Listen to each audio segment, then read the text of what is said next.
Inflammatory bowel disease is a chronic immune-mediated disease that affects the gastrointestinal tract and is comprised of two diseases, ulcerative colitis and Crohn's disease. The diseases vary by size of inflammation. Ulcerative colitis is characterized by inflammation in the colon, whereas Crohn's disease typically sees inflammation in the terminal ileum, but can appear anywhere in the gastrointestinal tract. IBD affects millions globally. In Australia, we have more than 100,000 people living with IBD. Some symptoms are shared between ulcerative colitis and Crohn's disease and can occur between long periods of no symptoms or remission. These include debilitating abdominal pain, loss of appetite and weight, persistent diarrhea, and constipation. More severe cases of Crohn's disease can present with strictures, which is narrowing of the intestine, and fistulas, an abnormal channel that forms between one part of the intestine and another. IBD can have a significant physical, mental, and emotional impact on individuals living with the condition. To get a better understanding of what disease management look like for patients, we spoke to Professor Michael Grimm, head of the St. George and Sutherland Clinical School, and Jade, who currently lives with Crohn's disease. How long have you been living with Crohn's disease? So Crohn's disease I've been living with since I was 35. I'm 43 now, so it's been 8 years. 8 years? Prior to being diagnosed, were you aware of Crohn's disease or ulcerative colitis? Yes, I was aware. My uncle actually had Crohn's disease, and he had it pretty bad. Where he found that he lost a lot of weight. He had a lot of his bowel cut out, so it was well known in the family what Crohn's disease was, and some of the bad symptoms that could be caused by Crohn's disease. Oh, so your family would be more familiar with the severity of disease leading to surgery, right? That's correct. Yeah, and we could see the change in person himself. An active, healthy person, and he did lose a lot of weight. Because he did have that, a severe strain of the Crohn's, which did affect him a lot. I see. So, thinking back now to 8 years ago. Yep. When did you first start noticing that something was wrong? When I first started noticing something was wrong was my level of going to the toilet. On average, I would go twice a day, which is healthy for me, and then it started to go 3. Go to 4, go to 5, go to 6, and then I was going 7 times a day. And I think, well, that's not normal. Something's going wrong here. And then I started, inspecting what's going on. I thought I might have just been sick or something like that, because it happened relatively quickly. But I started to notice blood in the stool. Okay. And once I noticed that blood in the stool, that's when I thought, I'm going to go see my GP. And it's definitely not normal, and with all excessive cramping by that stage as well. And there was nothing in my tummy to push out anymore. So, but there's still blood, and it's a lot of cramping, by 7 times that afternoon. And the GP said, look, you should go see the specialist. And I went and saw the specialist, got me under the table. And did the inspection with the cameras, and that's when they found the inflammation in my bowel. So was that period going from regular visits to the bathroom twice a day to 7 times a day? Over what kind of time period was that? Looking back now, it was pretty quick. It was probably about a month and a half that it really started to come on, and before that I had no symptoms whatsoever. It was just that month and a half, something must have triggered, and that's when it sort of, the slow build-up happened, and then it sort of, come to a head in that, month and a half since that initial sort of, something must be wrong here, but, you can push through. What does the typical patient-GP conversation look like leading to the diagnosis of IBD disease? There are variations between different types of inflammatory bowel disease. Crohn's disease and ulcerative colitis often present in somewhat different ways. Ulcerative colitis typically just presents with diarrhea, bleeding, urgency, need to get to the toilet quickly. And typically the patients have had those symptoms for quite some time by the time a GP thinks, well, this could be inflammatory bowel disease. So chronic symptoms lasting for weeks and weeks. Crohn's disease may present the same way, but often also presents with abdominal pain, and sometimes only with abdominal pain, or other complications of the disease like perianal disease, infections around the anus. It's about an index of suspicion because most patients who have gut symptoms don't have inflammatory bowel disease. And GPs see a lot of patients with gut symptoms, many of whom will have things like irritable bowel syndrome, which is extremely common and, relatively speaking, benign. So the GPs will often be thinking in that direction first before they start thinking about inflammatory bowel disease, unless there are real alarm signs like long-standing symptoms or lots of bleeding or weight loss. How did you feel during those initial conversations about your symptoms? How did you feel in the lead up to and finding out about your diagnosis? I guess I was nervous, finding out what could be wrong. You don't know when there's blood there. That's not normal. So you had that nervousness. I guess you're always thinking of the worst and hoping for the best. I did have knowledge of my uncle and what he went through, so there was that sort of added nervousness about it. But you don't know until you go under the on the table and actually get inspected to see what's happening down there. I see. So it was a bit of anxiety. Yeah. Okay, so once a patient has been diagnosed with IBD, what does their treatment look like for them? It depends a little bit on disease severity, but at the beginning, most patients start with fairly benign, simple treatments, medications, oral medications that comprise things like mesalazine, which is very safe, has a low risk of side effects, is easy to take for most patients. It's once a day. Sometimes the same medication can be administered directly into the bowel by enema formulations or suppositories. But patients who present with more severe disease may progress quite quickly through to more aggressive treatments, immunosuppression, because the immune system is responsible for the bowel damage.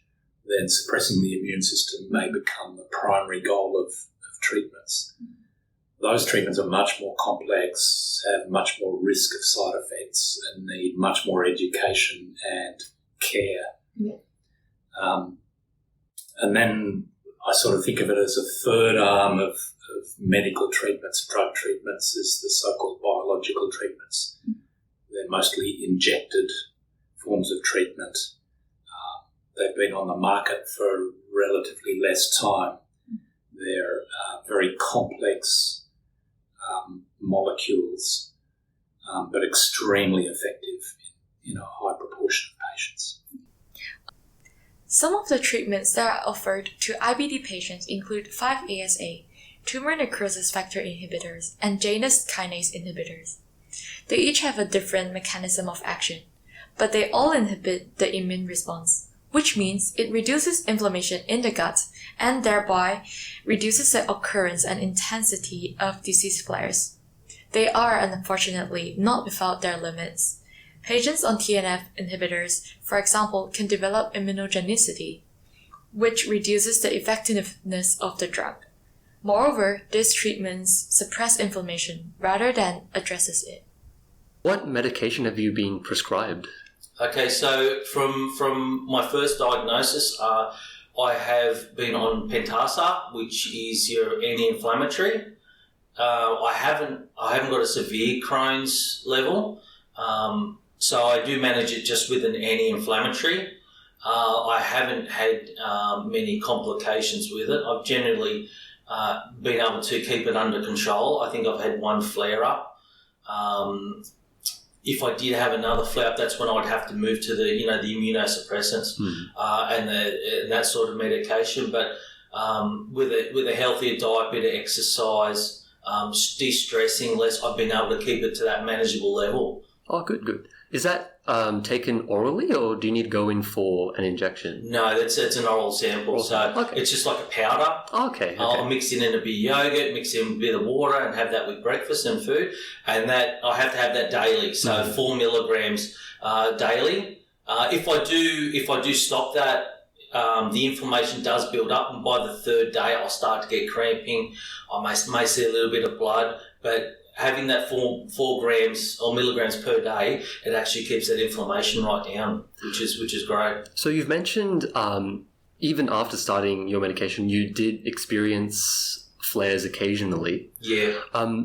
Did you notice anything, any change in habit, maybe change in diet or a change in physical activity that you think may have caused that flare-up? Yeah, I've been on a journey to discover what upsets my Crohn's disease. I've found it may be eating too much gluten in the system that might upset it.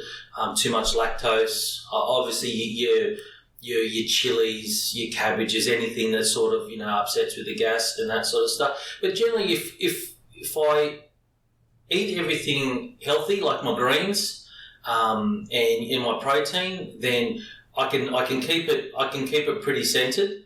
But if I eat too much of certain things, that's when I'll start to flare up. And it won't be a flare up where I'll be going to the toilet all the time. You start to feel that upset tummy when you don't need to go to the toilet, and that's your warning sign to say you got to back off on this. What have I been eating that may have caused that? And you just sort of watch for your signs, which everyone has their own signs. And you just got to identify what your signs are that suits your body. In terms of diet, have you spoken to a dietitian about Crohn's disease management at all? Yes. I have spoken to a dietitian, whether that's my GP. I've spoken to my specialist, but I've also spoken to the hospital dietitian at St. George. And for me, it's just leading a healthy lifestyle. Exercise, healthy foods, find out what foods are causing those flare-ups or upsets in your bowel, and then concentrating on working that diet around. I also have thalassemia as well, so I've got a low blood cell count, so I need to keep up my proteins and red meats to keep that, but also I'll have to eat sort of, broccolis and stuff that's high in iron, spinaches and that sort of stuff to keep my, so I have got that sort of, that ability to sort of tailor my diet, but I've got to suit a number of different reasons, but Crohn's would be that main primary reason why I've got to have that healthy diet. Absolutely. So when the patient no longer responds to their current treatment, what is the next step for them? I guess I've presented those steps, and in some ways they're the steps we also use in treating patients who are not responding. So we often start with those simple, safe therapies, and then if that stops working or never really starts working, then step to the next level, and beyond that to the next level. There are some patients where it's pretty clear early on that they're not going to respond well to therapies and will move very quickly to those more aggressive therapies. And of course, there's always the option of surgery in a small group of patients. Yeah, so you mentioned surgery. When does surgery actually come into the picture, and how might that decision between the patient and the care team be carried out? It can be a very difficult decision because, not surprisingly, patients are keen to avoid having part of their bowel chopped out, as are many of their carers, whether they're general practitioners or gastroenterologists. If people have disease that simply doesn't respond to those multiple steps of drug therapy, or they have very acute, severe disease where they're extremely unwell in hospital, then sometimes those patients are really left with no option but to move to surgery. But the discussions leading into that can be really quite difficult because, as I've said, people don't want to have operations. They don't want the risk of needing a stoma bag, for example, because the bowel can't be rejoined in some cases. And that needs a lot of education and careful discussion with patients. What's remarkable is that many patients who go on to need surgery, whether it's after years and years of bad disease or very short-term, very severe disease, will often comment how much better they feel after the operation, because removing the bulk of severe disease often makes people feel much less ill, even if they're left with things like stoma bags or scarring and major operation to recover from. So how impactful is the post-operative patient experience, and can a patient be completely relieved of IBD after surgery? It varies quite a lot.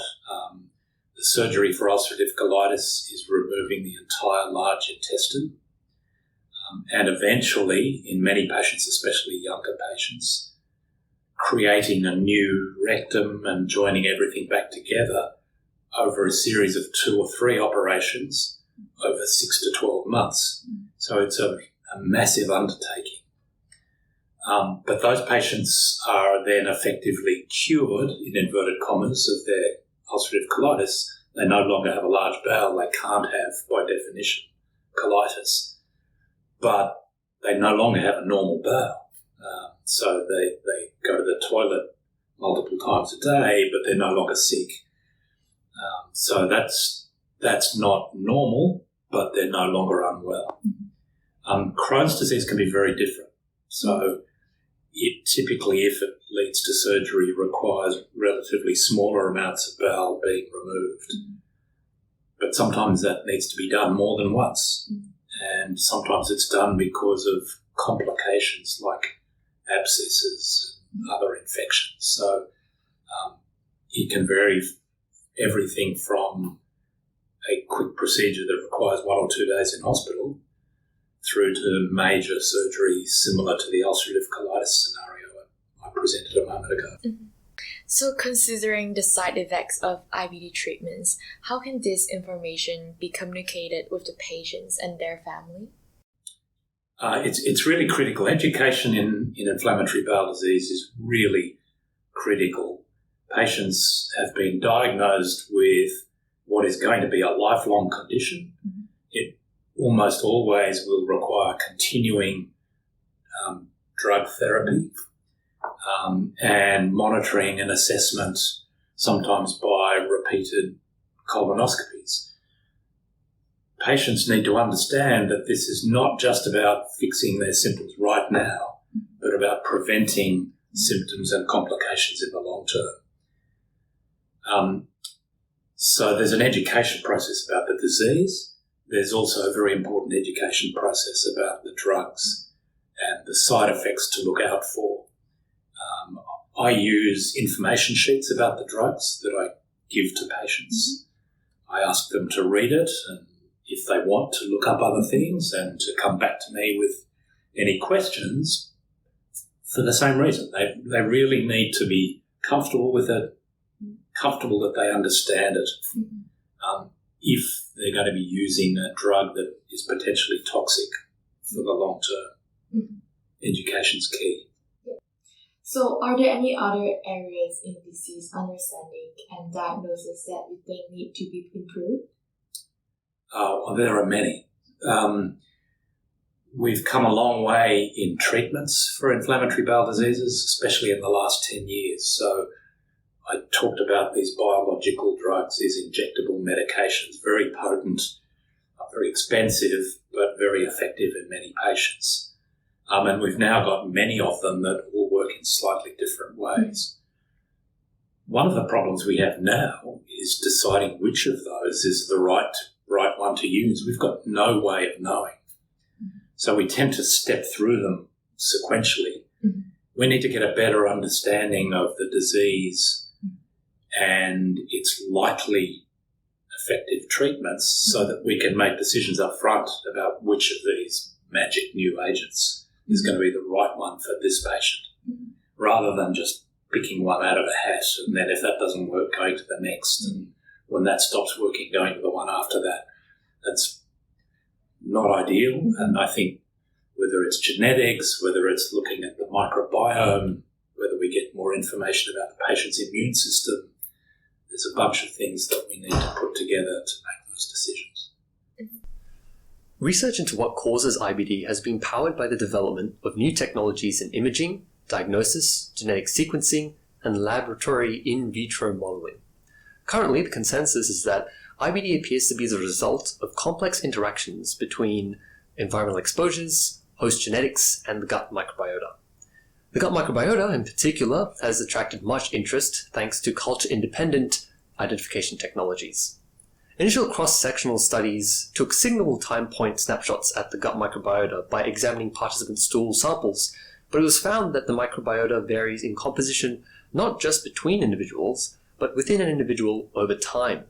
This development in understanding led to the adoption of longitudinal studies, those that take several patient stool samples over a particular length of time. Previous studies conducted in this manner found that generally IBD patients had less microbial diversity, fewer beneficial bacteria, and more inflammatory bacteria. The Australian IBD microbiome study is one such longitudinal study currently being undertaken. I spoke to Professor Georgina Hold to find out more about it. The Australian IBD microbiome study is a relatively new longitudinal multi-centre investigation which started in 2019. What is the purpose of this study, and what new knowledge do you think you will extract from its results? So the whole concept behind the AIM study was to understand what is going on in inflammatory bowel disease patients in Australia. We've not done that before. And we know that inflammatory bowel disease is a multi-faceted disease that requires us to look at many things over time rather than just taking a snapshot or one-off of a patient's condition and assuming that that is reflective of their IBD over time. So the really exciting thing about AIM is the fact that we're collecting longitudinal data from both oral samples and stool samples to look at microbial changes and amalgamating that with clinical data and patient-reported outcome data so that we have this very comprehensive package of health and environmental exposures and biological samples so that we can start to understand more about disease triggers and hopefully that will allow us to develop new therapeutics in the future. Okay. A current gap in therapeutic treatment is this focus on inflammation suppression. Can we address the cause of inflammation instead? I think it's absolutely paramount that we figure out the cause of the inflammation, because if we can't figure that bit out, then we're never going to be able to prevent the disease from happening in the first place. And so we have to go back to what the root cause is. And that's why we're very much focused on the microbial aspects that influence inflammatory bowel disease. If we can understand microbial changes and how therapeutics and how inflammation and how environmental factors influence and are influenced by the microbes that live in an association with our bodies, then we should be able to have a much better idea of the root cause and hopefully the immune suppression that is part of inflammatory bowel disease treatment. Are there any other gaps in our understanding of IBD that research is currently investigating, like diagnostic markers? So yes, there definitely are some gaps in our understanding which are starting to be addressed, but they're also very difficult to address easily and quickly. So we're understanding now a lot more about how microbial inflammatory bowel disease therapeutics impact on the microbes, just as much as microbes impact on IBD therapeutics. And this has been shown from all different areas of clinical medicine, this impact of therapeutics on microbes and vice versa. And on top of that, you have personalised responses or impacts to therapeutics, and also the fact that people have a unique microbial consortium within their own bodies. Also environmental triggers. Not one single person of us, even if we live closely with family members or with partners, do or are exposed to the same environmental triggers. And so all of these factors make each one of us unique, and so understanding personalised responses is hugely important for us to factor in. It becomes harder to do this rather than just taking a snapshot from everybody and assuming that that's what the response is. But it has to be done if we really want to get to the root cause of inflammatory bowel disease and how to most effectively treat it. In terms of the research space in microbiome and IBD, are there currently any gaps in knowledge, technique, or technology that we should strive to overcome? So there's always a bottleneck in any system, and you fix a bottleneck and it allows the research or the direction to flow, and there then becomes another bottleneck. And so there's always things that we can do better. But understanding that geography, for example, plays a big role, and that we can't just understand what's going on in an Australian population by looking at what goes on in other parts of the world. That's one of the reasons why the AIM study is so important. But also understanding how different cohorts have been collected across the world and how we can most effectively amalgamate them to get larger data sets to actually start to get that comparison information. All of that is really important within the IBD space because there's a lot of fantastic research going on, and we've got to figure out how to harness it together. The other thing to say is that reporting standards for sample collection, for example, is very much lacking and is an area that is under development, and there's some great work being done. But up until now, that has been one of the issues, that sample collection has not been robustly standardised. And the other, I guess the final part, and again, we're trying to address this as a global research team, is that microbial consortium in the human body is not just bacterial. There are multiple aspects of the microbiome that we currently are not addressing as well as we could do, because we simply don't have the tools, the bioinformatic tools to look at them. And so all of this stuff is happening, and we're making great strides, but we've still got a long way to go. You're a participant in the AIM study, the Australian IBD microbiome study. Yes. How have you found your involvement in the study? I jumped at it. My specialist, Dr. Parman, he said you'd probably be a good candidate to do the study. And I sat down with him and asked him what's it all about. And I discovered that it's a study that could potentially make a lot of difference for a lot of people. I got my family involved as well. And some family did want to give samples, some family didn't want to give samples. But, my dad has jumped at it too, and he says, if I can make your life better, I can make other people's lives better, I'm willing to do what needs to be done to help out in the community. So, no, it's been great. I hope we do get something positive out of the study, and we can make, differences in people's lives. That'd be great. Another development in IBD research is the adoption of a patient centricity perspective in research. A focus area outlined by the Crohn's and Colitis Australia is defined as a reverse translation where patient experience and clinical observations from the bedside are reported to the bench to better inform future research direction. Indeed, keeping the patient experience at the heart of every decision from scientific advancement to public health policy will lead to better outcomes for people living with IBD. That's where organizations like Crohn's and Colitis Australia come in. The advocacy and interaction with the wider community, as well as the support they provide to those living with IBD, are essential. In support of National Colitis Awareness Month 2022, we spoke with Leanne, the CEO of CCA, about the avenues of support on offer to people living with IBD. IBD is sometimes referred to as an invisible disease. Are there any stigmas associated with IBD, and how can those affect people living with IBD? There is a lot of stigma. We often talk about, Sophie, #flush the stigma, because there's so much stigma living with inflammatory bowel disease. Mm-hmm. I mean, as you say, it's an invisible disease.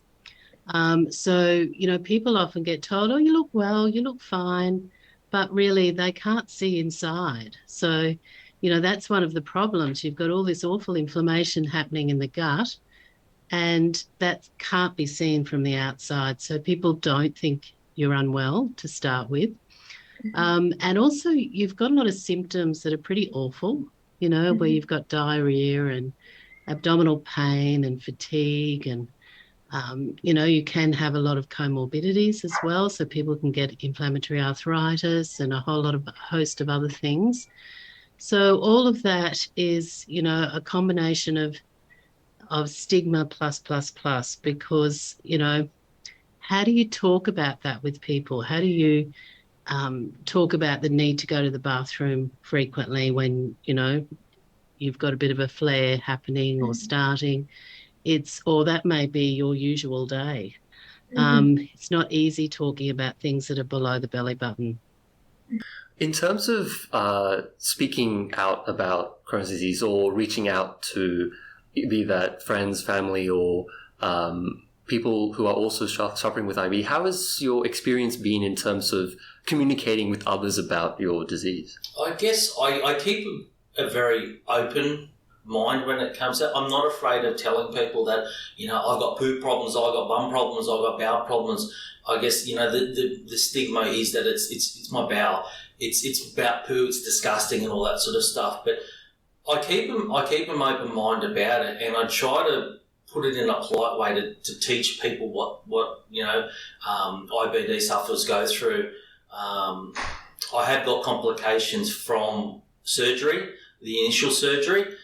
So if I start a new job or I've got to do something different, I have to, speak to my new boss or new manager or new staff about, certain issues that I do have. And I guess that's sort of the icebreaker. I'm over the embarrassment now of what I have and what's happened to me. I'm more about letting people know what I've got and how it affects me and how it affects so many other people. So in what ways does Crohn's and Colitis Australia offer support to IBD patients? We have quite a large membership here, Sophie. So we've got, nearly 3,000 people who are members of our organisation. And we also have about 35,000 people who follow us on social media. So we try and be smart to get out the best information that we can via our website to start with. And then we also run, we have a lot of volunteers. We're only a small organisation, but lots of volunteers who help us. And we run support groups where people can come together and, help each other. We also have a nurse line. So we have an IBD nurse that people can contact here, make an appointment and talk to them and get help in managing their condition and developing a plan. We have a helpline. So that runs, all the time, and people can ring up and ask any questions that they need and share their experiences. And we also have a number of children's programs. We have what's called a youth empowerment program where kids can come together.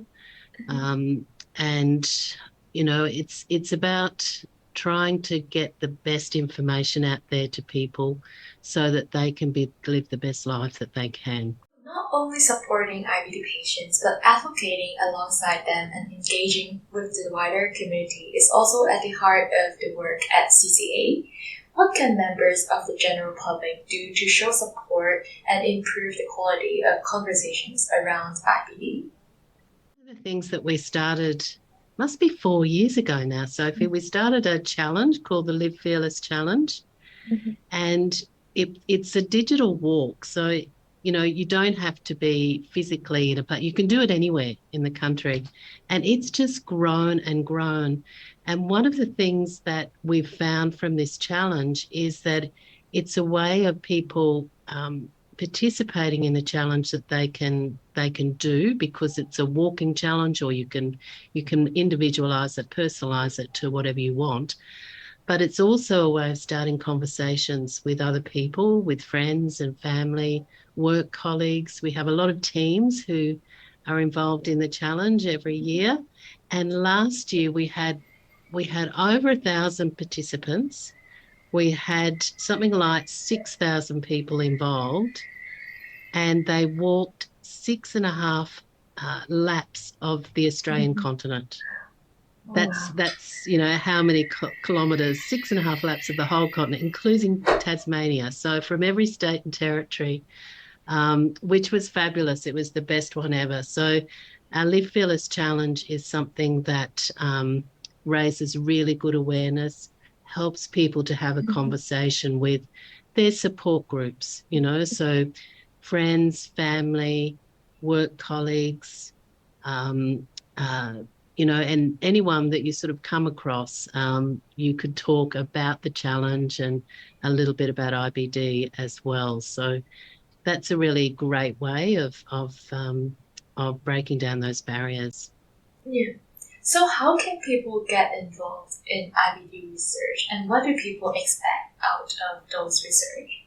Well, over the last 18 months, we've been doing a really big project trying to work out what the top 10 research priorities would be in IBD. And we're going to be launching it very soon, so people have to keep a lookout on our website. And it's actually this week we're launching it.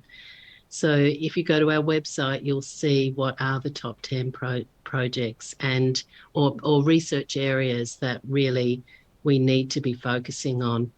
And it's been a great project because it's been a bit of a, what you'd call a scientific type, population type study, a citizen science type project, because we've involved clinicians and people living with IBD who have gone through a process of survey and then working groups to come up with the top 10. So it's been fabulous. It's all going to be out there soon, and we hope that this will be a start to getting a national research strategy around, what are the priorities at the moment in the short to medium term. Yeah. So lastly, what do you look forward to in the future for IBD? Well, we have really big dreams at Crohn's and Colitis Australia. We dream that we'll be free of Crohn's and Colitis. That's what we want to do. We want to know what the cause is. We want to know what the cure is. And we want our researchers to work hard to find that for us. So, that's a big dream. We know, it might be a little way off, but we're really aiming big. I look forward to a future where IBD isn't a global health problem. I look forward to a time where the research that we've done has contributed to smoother pathways to therapeutic success for people that do have inflammatory bowel disease. But I'm also looking forward to a point where we have much better predictor tools so that we can intervene more quickly in people who are likely to develop the disease to keep them healthy. I look forward to a healthier future for all patients who are currently afflicted with inflammatory bowel disease. A tool, a blood test or a stool test or something that helps us say, this is the type of disease this patient has. This is what they're going to respond to. Therefore, this is the direction you take. I'm confident there will be more new fancy drugs that become available, and many of those will come in tablet forms instead of injectable forms. So I think that will definitely happen, but having that individualised approach, I think, is what I'm really looking for in the future, and it'll come. Have particular expectations for IBD research like this? I guess I'd like to see identification of symptoms a lot quicker, and people that have that flare up, getting top of those flare ups and settling those flare ups down quickly. That'd be great. If I could see a cure, that'd be fantastic, because it affects so many people now. But if we don't get that cure, being able to diagnose symptoms and settle people's bowels down with their Crohn's or ulcerative colitis down to a level where they can self-manage it and not have to rely on the medical stuff all the time. That'd be fantastic.